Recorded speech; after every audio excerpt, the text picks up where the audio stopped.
चला तर मग सांगलीकर सुरुवातीपासून सुरू करूयात. तुमच्या संगत असं कधी झालेलं आहे का की पेपर तोंडावर असे आले की मग झोप यायला चालू होते? तसंच माझ्या आयुष्यात काय तर घडत आहे.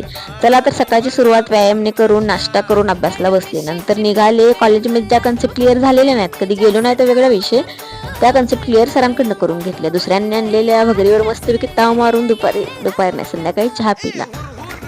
आणि ह्या अस्थेटिक लाईटा बघून असं वाटलं की ह्या कुछ तो गडबड आहे. नंतर आम्ही कोबी मंचुरियन ताव दिला, भात आमटी न खाता. खाण्याची पद्धत अशीच आहे, नो कमेंट. त्यानंतर व्हिएतनामवरून 5-5 हजाराच्या बॅग आणलेल्या. आता अभ्यास करणारं कसं कुठेही अभ्यास करताच माझी मम्मी म्हणते, त्यानुसार मी किचनमध्ये जाऊन अभ्यासला बसले, कारण रूममध्ये खूप दंगा होता.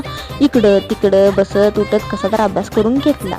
त्यानंतर ही फिलिंग आहे ना, ही टिक मार्क करायची, हा क्वेश्चन झाला, हा क्वेश्चन झाला, खतरनाक असते, लय भारी वाटते. त्यानंतर कमीत कमी आज 8 तास अभ्यास केले. बस माझा इतकाच होता दिवस. Thank you so much. व्हिडिओ आवडल्यास लाईक, चॅनलला सबस्क्राईब करा. बस thank you so much. Good night. Bye.